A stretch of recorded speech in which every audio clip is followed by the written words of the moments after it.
Well, the whole start of Margaret River, 1924, and group settlement. So that was the first bit of public infrastructure. Basically, the history, both of the old hospital before it became the community centre and since then, is a summary of the town. The sense of the variety of people who come and go through that place was there right from the start. I'm Bill Bunbury, and this is the story of how the people of Margaret River fought to save their old wooden hospital and how in the last 30 years turned it into a vibrant community centre. Yes, I was involved right from the word go, actually. I can't quite remember how we all started, but we came together, whether it was BPW or different groups came together. So we started the adult daycare. The silver chain person at the time came and talked to us, and we organised the bus, and we had lunch, and people came in from the farms and different places. So we started what's now the bigger daycare. We had community events, we had workshops, just lots of things going on. And Station Road was available, so that was a good start. On the corner of Station Road and Warcliffe Road, where the doctor's surgery is now, there was a little old house there, and it started there. Long-time community centre supporter Ros Blakeney, and before her Anne Shepherdson. Jennifer Girardi was another early Station Road participant. I was one of the founding members of the Station Road Community Centre. There were a few community centres sprinkled around WA, and some people brought the idea to us and said, look, this is really great for community building and resilience, and there was a real need for it, to create a greater connection. The wine industry had got on its feet, the town was growing, and it was obvious that we needed to make the town feel as if they had services. We were still a small town, but we had lots of people with energy and motivation who came along, and we had a really motivated group who were running it. Joyce Bennett and Anne Shepherdson and Lloyd Shepherdson was involved, Joan and David Barber. I started off up at the Station Road Community Centre. I did a couple of courses there, and I gave a couple of courses, sewing and patchwork. And one of the courses I took involved Tess Manette teaching basic car maintenance for women. The council had given the community centre use of the house prior to my involvement, but around the time I got involved, the town of Margaret River was growing quite rapidly, and the need for a larger centre was very evident because the 3 or 4 rooms available at the house were overutilised. It was always an idea. I don't even know who started the idea that to use the hospital, but we outgrew our size, really. Previously, former Perth journalist Kim Murray had started a new newspaper in Margaret River. It was very obvious then that the need for a new hospital was paramount in the town. So I relayed that through to Brian Burke, who I knew, and he was an ex-journalist as well. Brian said that he would come and visit Margaret River, and only about 2 weeks, I think, before the first edition of the Mail came out. So that was a story that I sat on, and it was the headline, the first headline in the paper, Burke to visit on Old Hospital. And it was really difficult keeping that a secret. But he did eventually visit and came away, and I think about a few months after that, they announced that Margaret River would get its new hospital. Of course, when the hospital began and the old hospital was just sitting there, it did open this debate. Somehow it emerged that Dennis Horgan wanted to use it as a university, a viticulture university. And it caused outrage in the community because people had already seen the possibilities of using it as a community centre. I thought what they were proposing was a great thing, having a centre for wine excellence and some kind of a university complex. It was a great idea. Now we've got one, I still think it's a great thing. It was just that I felt it was the wrong place for it. I felt like this building had been built to serve the community and the community in general rather than a specific part of the community, and that for me has been an enduring thing. For long-time Margaret River resident John Elfrink, the old hospital was an important part of the town's history. I think they were just going to bulldoze the whole lot and put some fancy brick building up. And Margaret River hadn't got much in the way of old buildings, and the hospital was in good condition. They looked after it very well. And Joyce Bennett, she was the main pusher for that. The people I remember most are Joyce Bennett, who everybody talks about Joyce. She was amazing. She would get a vision of something in her head, and she had the energy and the enthusiasm, and she could pull together a group of people around her that were buoyed by her vision and would just help out. And she just was a person who got out of bed and did stuff, made it happen. Architect Theo Matthews was also inspired to join the push to save the old hospital for the community. There were people who felt that it was part of their community. And we young Turks, because we were in our 30s, I suppose, we felt that there was going to be a takeover by Notre Dame University of what was really our property, public property. But I do remember going along to the infamous meeting at the Old Cultural Centre. It was high theatre. It was high drama. You've got all these combatants coming together, eyeballing each other, and the stakes were high. We said that Father Glover was bussing in dead Catholics. It was getting to that stage. It was really a very tense atmosphere there. The one enduring vision I have is of looking down and seeing lots of grey-haired people that nobody in town knew that had been bussed in as meeting stackers. People were very passionate about keeping it for the community. People were passionate about using it for another purpose. So it was a very interesting meeting, but I personally felt it was stacked in the favour of the Notre Dame. I mean, at the time we all knew each other in town. It was a whole different ball game. And when you see a whole load of people streaming in off a bus that you don't know, you go, yeah, what's going on here? It was a spectacular evening, and the community put their case one by one, and eventually Peter Tannock, the head of Catholic education, he very intelligently and slowly just got up and he said, I can see that this community doesn't want this to happen in this venue. But the old hospital still stood empty. The state government hadn't agreed to its transfer to the community. Tess Minette again. Ostensibly it was empty, but I realised walking past there one day that in fact there was a doctor's surgery on the site, and it had been there for yonks. I learnt that the party responsible for the site as a whole was the Southwest Development Authority.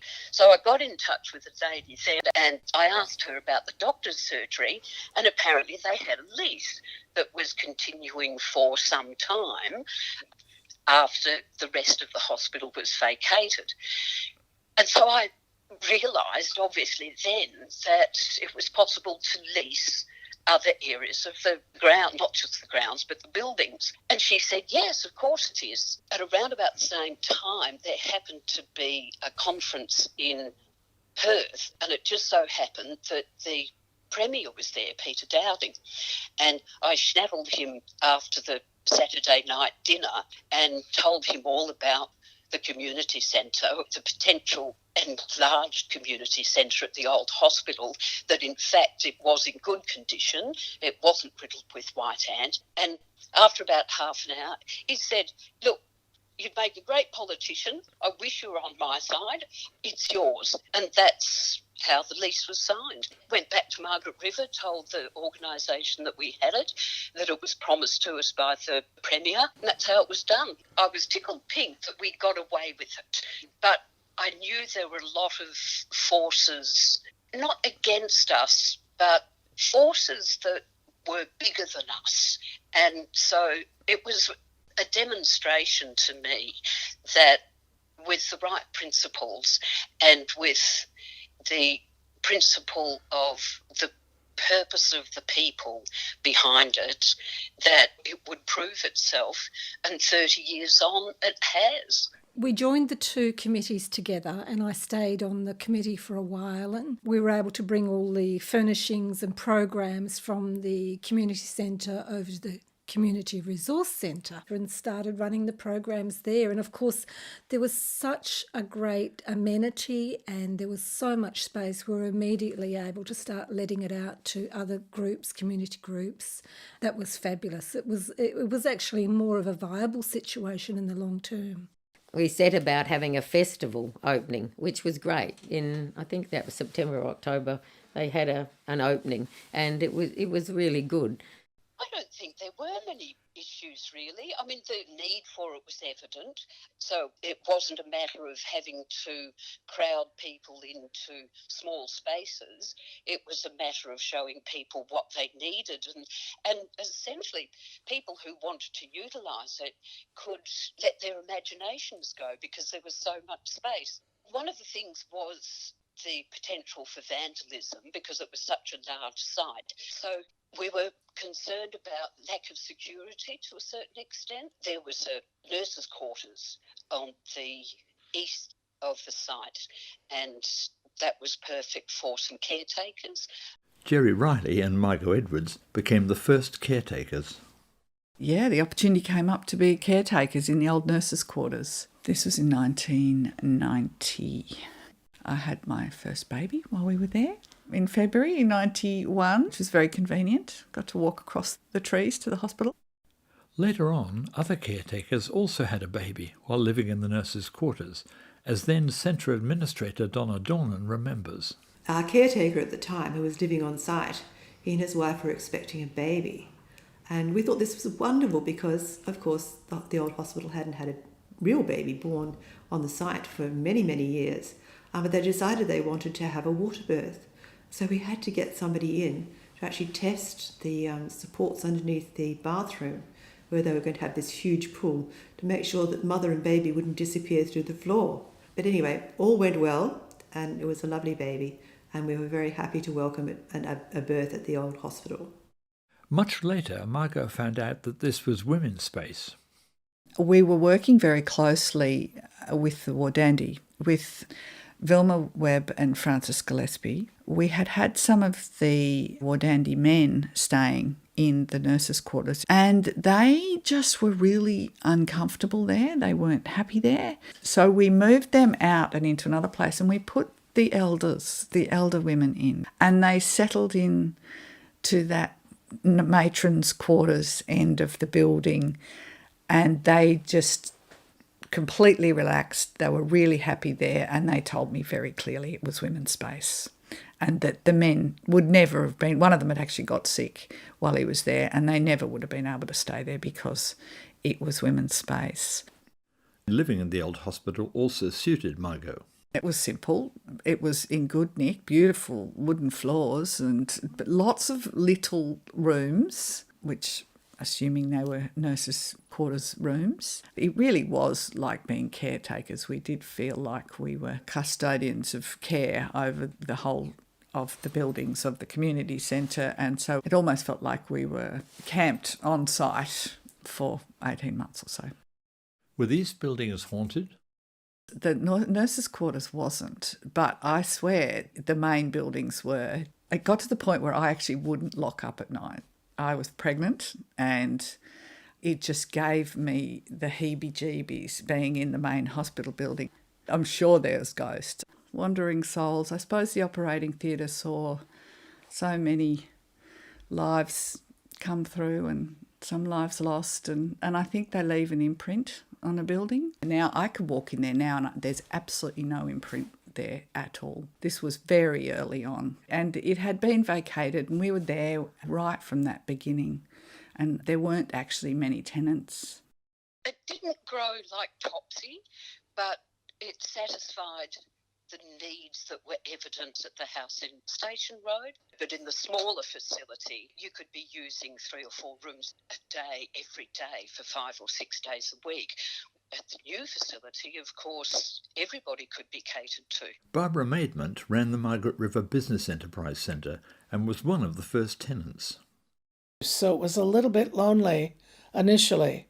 And to even get a cup of tea, we had to wander down this dark, dismal hallway to what used to be the hospital kitchen.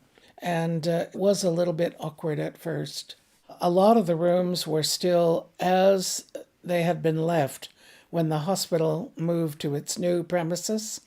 So there was frayed carpeting, and one of my rooms actually still had an old hospital bed in it, and one of those old metal bedside tables, which I purloined for storage, but it was really a bit humorous to walk in to where my secretary was supposed to sit to discover a hospital bed.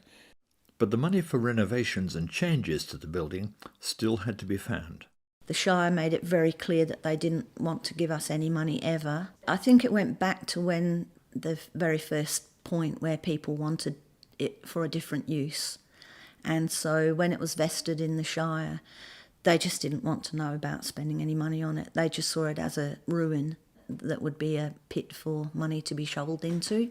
There were necessary fund writing applications. I think that was one of the busiest roles. It was a large building and it needed to not look so much like a hospital and be more usable for the community. So there was a lot of applications to try and get funding to make it work. There was 2 grants. For the first grant, they got about 90,000 from the lotteries, and then they got another grant for about 200,000, I think, and that was also from the lotteries because they had all these rooms available. They wanted to get them all done up, and then the biggest group who wanted to get in there was the TAFE. They set up there. We had enough money coming in from them to employ a full-time person on site, and that was Donna Dornham. John Alfrink was the first community centre treasurer. When he left the committee, Noel Conway took over as treasurer. Without Donna, I can't imagine that the centre would have developed the way that it did. I just don't see that it would have had the same history without Donna being there during those early years. About 15 years, I think she was manager there. It was always trying to get things done on a shoestring. But sometimes things fell into our lap. The local poly was very keen that a project be in Margaret River, so we got $20,000 to do the garden. And it was a really nice synergy because Jodie Lane, who was teaching permaculture at the time at TAFE, wanted a project.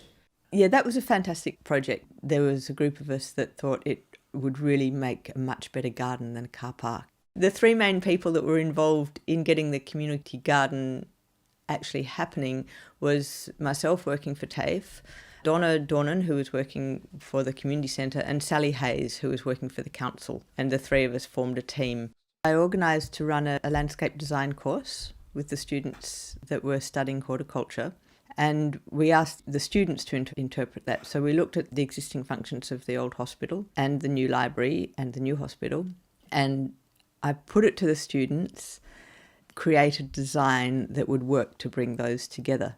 And I had a fabulous bunch of students. We then put those designs in the library and displayed them and invited the public comment and to choose the best design. There was one design that stood out by a young guy called Damon. People wanted that design, and that's the design that we went ahead with.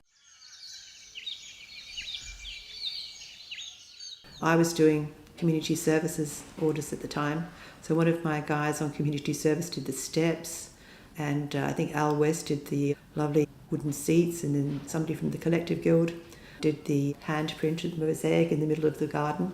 TAFE were our biggest tenant, and they gave us an income to keep Donna going, and then other small groups joined. I think there was an Alcoholics Anonymous and the Conservation Movement. They all set up in there because there was lots of little rooms, all the different wards that could become available, but it turned into a very vibrant community setup.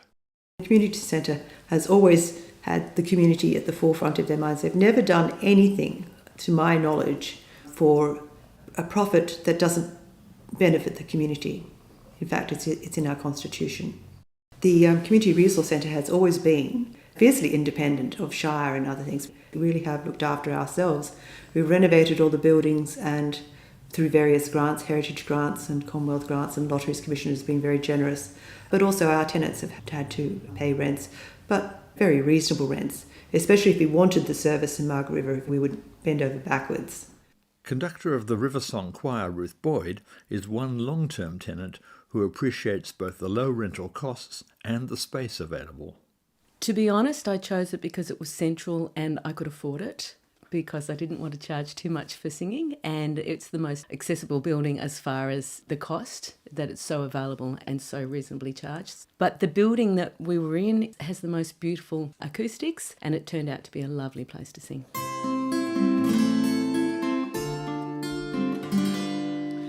By young bunny banks and by young bunny ways, where the sun shines bright on a blue moon, where me and my true love will never meet again, on the bunny, bunny banks of Loch Lomond.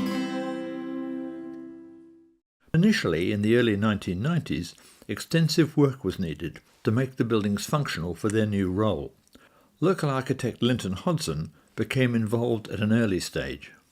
Joyce Bennett, she introduced me to what the Community Resource Centre did and stuff, and softening me up, I think, to help with architectural work when they got the lease on the old hospital.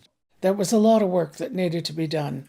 And the veranda just outside my office, actually, which was Jarrah, had already been deteriorating, and we had to do some repairs in order to make it safe for people to come into my office. The biggest problem was the fact that the buildings were very low set, so any rain would drain under the buildings, which meant it damaged the stumps. So the first thing was to stabilise the structure. There's no point in building new stuff on dodgy floors, so it's trying to level the floors up, re-stumping. Only the outside stumps needed to be done, but we had to dig out from there, number one, to get to them, and number two, to keep the water from flowing under there. Things like taking the plasterboard off the wall frames and finding how the walls were built in 1924. Heritage architect Chris Keane also advised on the building renovations. They needed a heritage architect who had enough experience in Western Australia, who was practical and able to work with an old timber building and to work with the community and try and make the building last. Basically, structurally, it was pretty good. Needed maintenance, and you could see what the ongoing maintenance was going to be, and you could see what the major issues were going to be in long term. And before I'd done this, I'd done various other buildings which say, how can I use this building because it was used for that before. The Margaret Cecil building had been built at the Margaret River Hospital in 1929 as a rest home for expectant mothers. Well, the Margaret Cecil building was funded by the Margarets of Great Britain. The roads weren't roads back then, they were tracks, and in winter they were mud. They were quite remote. A cart ride that could take half a day to get into town when you're about to give birth, it's most uncomfortable. Long-time community centre employee Lynn Morford is familiar with this story.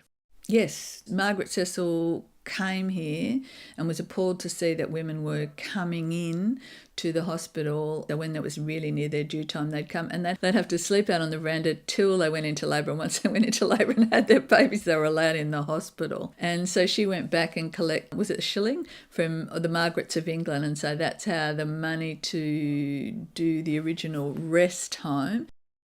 Providing a place for pregnant ladies to come in, and a few days before they were due, it would have been luxury to actually have that accommodation compared to what the group settlers had to put up with in the early times. Margot Edwards' passion for theatre found the Margaret Cecil building in particular to be very adaptable. We were in the Margaret Cecil building for quite some time. That was actually the home of, as the community centre grew, the youth theatre moved around to different things, and we were only really using it on Saturdays and sometimes on weekends.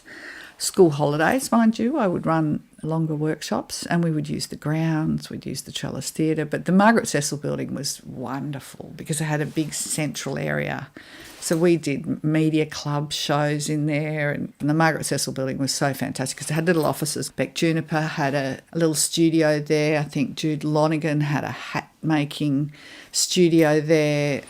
The circus was there, the youth theatre was there, our little media club, which was making videos with teenagers. all working out of all the little rooms around that central area, and having that central indoor space is probably the biggest space. Space has always been an important part of the community centre concept, and that involved moving some buildings, as architect Linton Hodson recalls. Yes, it's our ecological footprint we talk to it now, but it's just our physical footprint. And it's also the spaces between. A room is what's outside the window, and it's creating the efficiencies in space so that by moving the doctor's surgery out to behind the nurses' quarters, that opened that up. Because before it was just like a car park. It's in the back of the buildings, it's really constrained sort of thing, but open that up, it's open to the street. And that space, I think, is the gem. With what they've done with the Isaac's house and the church, have just elaborated on that, and the fact that that courtyard made a place for those buildings to retreat to when they weren't needed elsewhere. So it's almost like a retirement home for old buildings, shall we say. We moved Isaac's house from the bottom of Tunbridge Street, and the Historical Society were allowed to use that as our headquarters, and we leased that for a number of years until we moved over to the old settlement. Community Centre Committee Chair Sally Hayes watched the Isaac's cottage arrive at the community centre. It cost us $11,000 to bring it 100 metres down the road. We had 3 police cars, we were lifting power poles, we had to take out a portion of the front fence and a couple of bushes to get the truck into the central courtyard. And then we had an amazing character called Percy Putt, who was the house removalist. And we reviewed the site and said where we wanted it. We wanted it to sit in parallel with the Cirque Kitchen building, the old doctor's surgery.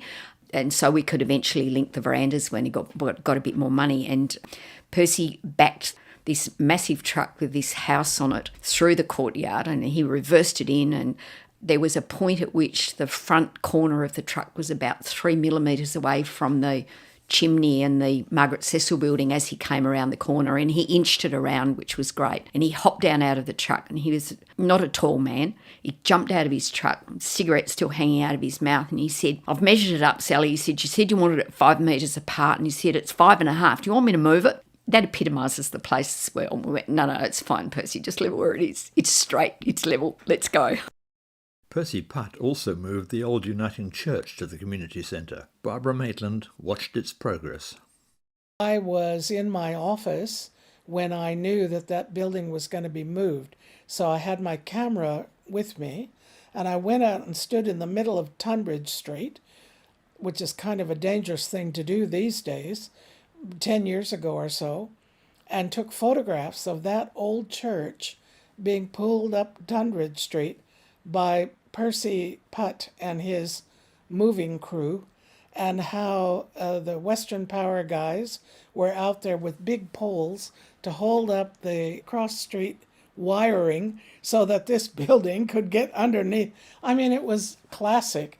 Absolutely. You think if one thing went wrong, this whole thing would collapse. Since they moved the Uniting Church there from up the top of Churchill Street, and that was another building that could have been lost to the community, but that's also saved, and it's a nice asset to the town. And as the town gets bigger and gets newer buildings, that site will be an asset, and then also it gives a lot of heritage to our area. Heritage architect Chris Keane had a vision for creating space within the complex for community activities.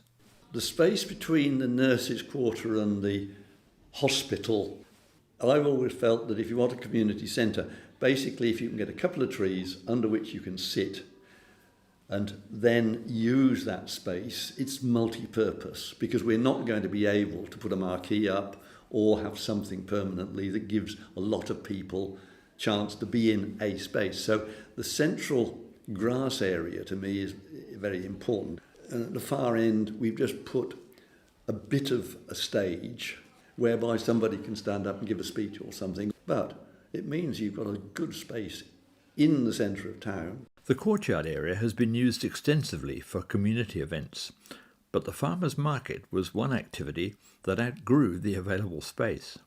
I was in my office one day and Don Hasty, Ian Parmenter, Naomi O'Hara walked in and said, "We'd like to hire the centre for a market." And I said to my committee, "They want to hire it for a market?" yes, let's do it. And we embraced it. We really embraced it, and it was a fantastic event for quite a while, till Don and Ian got busy in other areas and it went slumped a bit, but the centre still supported it. And then it became big again, and then of course it became one of those things that were becoming, even though the market was only 4 hours a week, it was dominating the whole centre. And I think we go back to that thing about the centre being a seeder. Let's grow this idea until it's profitable, and then let's find another spot for it and wish it well and wish it good luck. It outgrew it. It became too popular. It became too good. And where they are now is much better. There were too many things going on the site. The demands were starting to become too great of, we need to do this and we must have that. But there were other tenants in the building who need to be satisfied for their needs, not just one thing. It's a community centre. And in a way, I mean, the community centre saw itself as a stepping stone. And so the child out of school care grew, and actually the Shire took that on and that moved away. The adult daycare moved away. We were always happy to be a stepping stone. It wasn't always that we had to cling on to everything. A lot of the community groups that we've had there over the years are still there. We did have the Historical Society for a long time. We gave them the building rent-free because we knew that that was important for them to actually be part of the community and to collect the history. And we had Red Cross, which only just left a couple of years ago because we just didn't have enough space. They needed a bigger area, and they were in the little nurses' quarters. That's now been restored and got other tenants in there. So we did have some tenants for a long, long time, but their needs changed and they moved to other spaces. We had TAFE as our main tenant, and they paid with their rent for the ongoing upkeep and the wages, which was great. And then they built the new TAFE, which was fantastic. They could move to a bigger space, which was what they needed. A little old building wasn't enough for them, and we were thrilled for that because we felt like we were part of the success of TAFE going on to doing what they've done. And in fact, when TAFE was leaving to go to the education campus, we were at a real hiatus in terms of what are we going to do when we lose that fund, because that was the strongest rent base that we had. And that was when we made the decision to take the 8-place occasional childcare and turn it into a 26-place long day care. And I remember we were out the back and wandering around, and Donna said, look, one of the ideas I've had is that there is a need for childcare in Margaret River. We all stopped and looked at each other and we just went, that's it. And then we started dancing under the pine trees, which is just really crazy because we never do that kind of thing. We're going to be able to care for people and care for families, fathers, mothers, children. That was what Margaret Cecil Building was built for, was as a place for mothers to give birth and for families to start. So we felt it was absolutely the right fit for that particular building. Linda Green was appointed as director of the childcare centre. She had a huge task and only a few months to convert old buildings into a long daycare centre. They actually hired me in the childcare centre in July, and we didn't open till I think it was October or November. So I had several months where I actually worked with the tradespeople. We opened up the laundry to the outside and put a little toilet there so children could access the toilet when outside. A lot of the glass had to be replaced with child-safe glass. Fencing had to be a certain height, so with the pool fencing around, all those sorts of things. And then once you've got all that, then the regulatory body come down and make sure that it's fine before you're allowed to open. So there was a lot of requirements. And we did it, which was, I think, in some ways a lovely sort of circular way of coming back. You know, women coming in by dray to have their babies in this centre, and now looking after modern Margaret River children. The childcare centre has now expanded to 56 places. It's called the Community Centre for Children. We felt that that was an important link with it's a part of the community centre. The families who utilise that service really value the community values that are behind it, and the fact that in comparison with the commercial centres who have a slightly different purpose, and that open and inclusive welcome policy applies to everybody who comes to the childcare centre as well. So we take babies where the others don't, because that's something that people need. Now I believe it works brilliantly for the community because we have a great connection to things like the soup kitchen, and the children can grow vegetables and take them to the soup kitchen, and they see how what they have grown helps other people.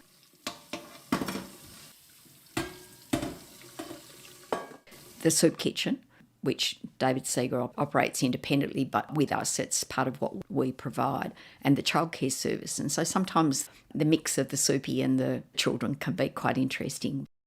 That actually started the same year as I started, but earlier on, so it started in July and I started in November. The soup kitchen at Margaret River is a quite different thing to what people imagine a soup kitchen is. It performs a lot of functions other than feeding people who are hard up for food. It is a wonderful place where people on limited incomes and with families can go and socialise and network in an alcohol-free environment. I see that rather than the food side of it, I've always seen that as its most useful function for the community. It's another kind of nourishment.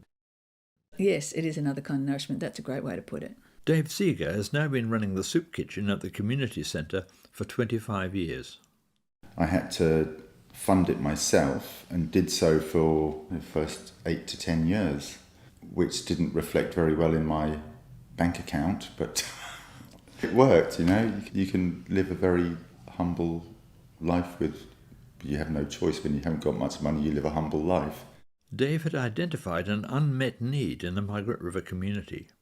It's surprising, and you don't really see it when you're walking up and down the main street. You don't see old ladies in big overcoats and shopping trolleys full of clothes in shop fronts like you do in cities. There are a lot of people in this town, and have been for a long time, who are living in the bush, living in their cars, living 10 to a house or 5 to a room, or homelessness below the poverty line. Those issues are very real here. You know, lots of single parents who are struggling. You know, wherever there are people, there are issues with drugs and alcohol and all the issues that accompany them. You know, it's all there. The soup kitchen was a really good one because it did a lot of community service. It really had a family atmosphere about it, and it was just so community-minded. And the people involved in that, like Dave Seeger in particular, were just brilliant and totally selfless. They didn't get paid for it. I've worked with adults with disabilities, or many of whom have worked in the soup kitchen and making coffees there.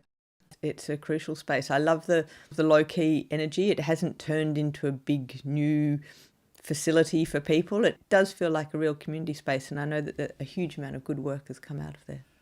I think it's evolved into a place where people feel comfortable coming to that place, from people that come to the soup kitchen through to people that come there to work there as well, like the professional people that work from it. I feel it's an organic place. It changes and it moves with whatever is needed. Liddell Huntley is now the centre manager, and earlier a tenant working for Centrelink. There were other human service agencies, but families came for support or to link their young person, their teenager, in with youth work or a support worker. There were other sorts of services there that supported people. The Centrelink agency was there. The emergency relief service was running and available to families who needed it. And one of the big things that sticks in my mind is we decided at one point that if there was ever an emergency, we would make the centre available for it. The community centre has, with the bushfires in 2011 and with the Miles family tragedy, it has been the place that the council and the police have come to the community centre and said we need this to be a place where people can come to get support. It was a very important base after the Gracetown collapse. Donna Dornan was our administrator at the time, and the minute that it all happened, she just swung into action. And I remember going in the morning after the accident first up, and we had Telstra there putting in extra lines. We had a whole swathe of government people came down, and we made the whole place available. So if anybody needed to come there, we had counsellors and we had extra phone lines. It is a designated emergency centre. If there's ever anything that we need it for, it's there for that. There's been the bushfires. The centre was the place where people could come, where there were therapists to talk them through what had happened and things like that. And so lots of people were coming and going, the Red Cross, psychologists, helping people, plus the practical assistance. And after the bushfires emergency? The bird houses, people who lost residences during the bushfires each made a bird house, which was a sign of new beginning, and then they decided that they wanted them to come to the centre. We thought that the idea was beautiful and they're a lovely positive reminder of the recovery from that process, so that's how they came to the centre and how they got put up in the foyer there. Art and support for artists has always been an important component of the centre's role. I certainly know I was there when the first artworks were bought, which were a couple of photos that are in the foyer, black and white photos that were from a high school exhibition, and that's become a regular thing now where committee members go to the high school art exhibition, and every year usually buy 2. Plus, for a while we had the Artist in Residence program. Any of the artists had to run community workshops, and when they left they were to donate a piece of their art to the centre. Sometimes history and art came together. There's a little brick building in the centre, which was the laundry, and that was built sometime in the 60s. It's the only brick structure on the property, and it was built as a laundry. Before that, the nurses used to have to boil up coppers to wash all the sheets. That little building, it's really important because it's a marker of when things changed radically for the women who worked in that building. And it meant that there were washing machines and there was not all that back-breaking labour that they'd had before. A few years after we were able to use the hospital, it then became an area where women were doing art. That was keeping that artistic side going. But the community centre has kept the history of these buildings alive. Chris Keane was the heritage architect, and Chris was very big on sense of place.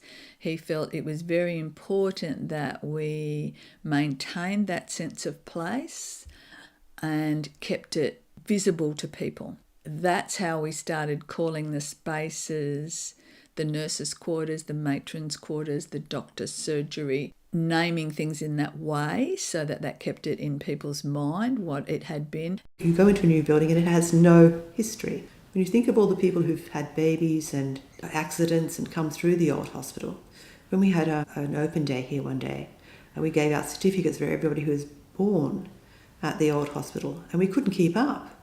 And the stories were amazing, and we had whole families there who had all been born in the old hospital.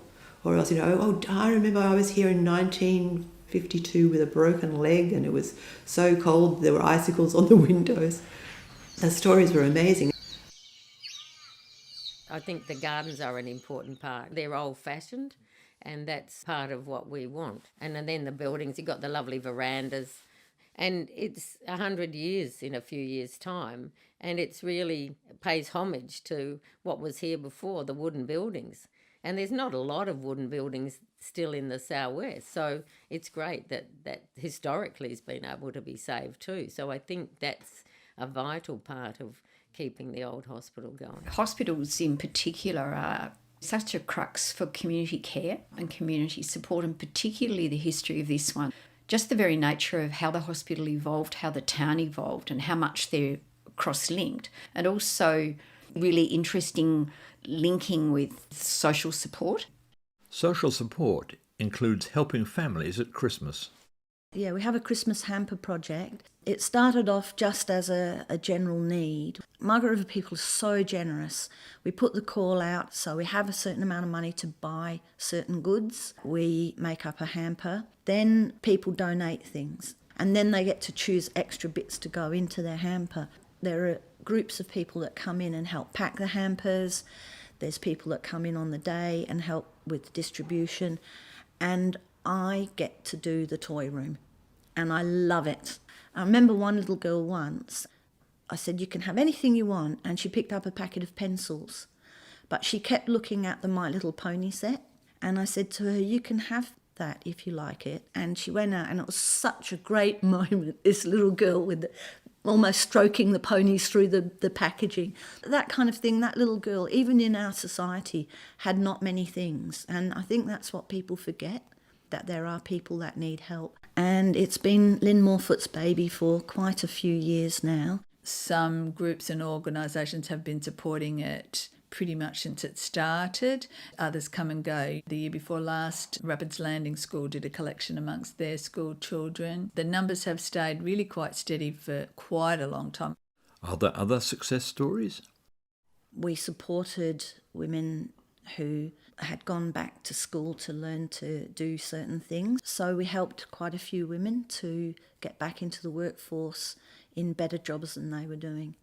One of the things was WestTrack. It was for kids that were in trouble. They would come down in a bus. One of the things they built was the veranda on the front of the nurses' quarters. And not long ago I actually met someone again who'd been on that program, and they said it turned their life around. To hear that feedback, that it made a difference to one person.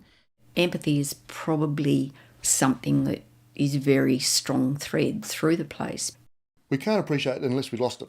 Let's hope we don't, because it is a really special place and we take it a little bit for granted. It's a safe place for people and activities that don't fit anywhere else. Not coping with things, go there, because there's various counselling services there as well. So it's a safe zone, shall we say. For many people, it's not specific services, but the feel of the buildings and the gardens that makes the community centre a special place.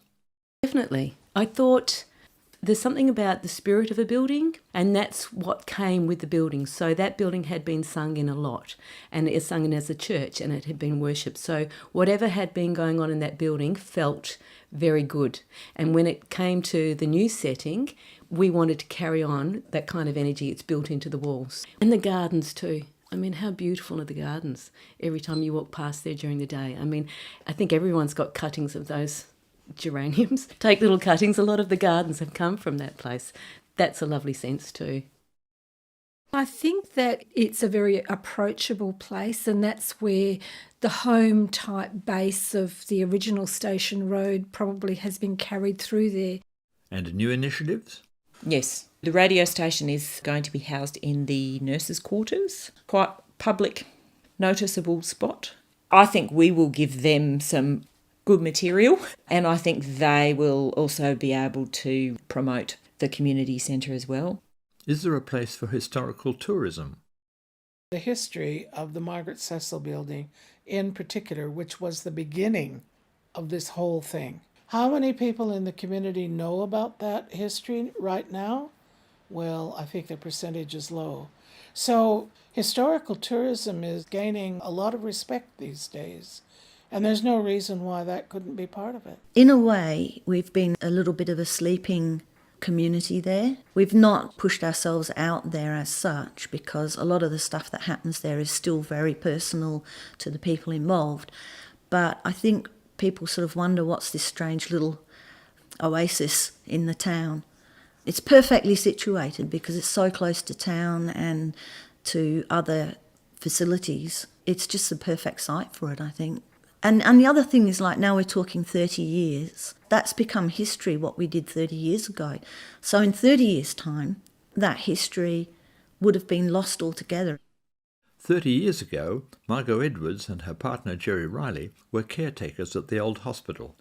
How does Margot see the community centre now? Healing.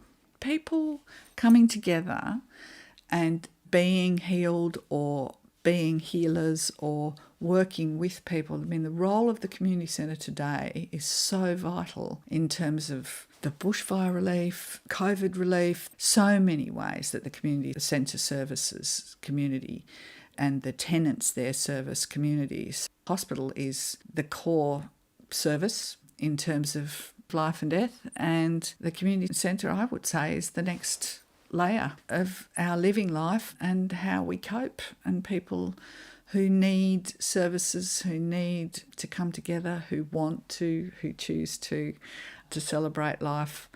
And it's not a money place. It's never been a money place. It's a place of trading, culture, service and care. It exists so strongly these days as a centre for the services that we can use when we're in a crisis. I think it's absolutely perfect that these buildings have had this ongoing journey. but it is very much in need of some love and money. We have a 5-year building scope of works that will be quite extensive. And it'll be quite intrusive, I think, for a lot of our tenants. It'll also be amazing to see a beautiful old building revived and given an extension of life. We've been really blessed over the years with a very, very strong partnership with Lottery West. They have consistently helped us with re-roofing, with rewiring, with gutters. But then you've got the other side of it that we're facing at the moment, and we've been having the childcare centre helped us to be financially stable. The Community Centre for Children is also helping to link the next generation with Australia's long history. We've always tried to reflect the Wadandi culture within the centre and the children, so we have made efforts to connect with them, and we have built an Indigenous garden, and we've had Wadandi people come and help with that garden and build that garden. And currently we're working with the Underlup Association. They are helping with us a grant that we received for building our educated knowledge about Wadandi culture and language. Anne Shepherdson, who was there at the beginning, appreciates the centre's services. Well, I mean, childcare. You have the children's toy library and play groups. The essence of the community centre is the spirit of the people. The managers and the staff are fantastic. It's run on a very small wage structure, really. It's amazing what they do for what happens there. So great credit to the staff of that building, I say. It's been a wonderful place to work, like a real privilege to me. It's a heart place, a place of the heart. For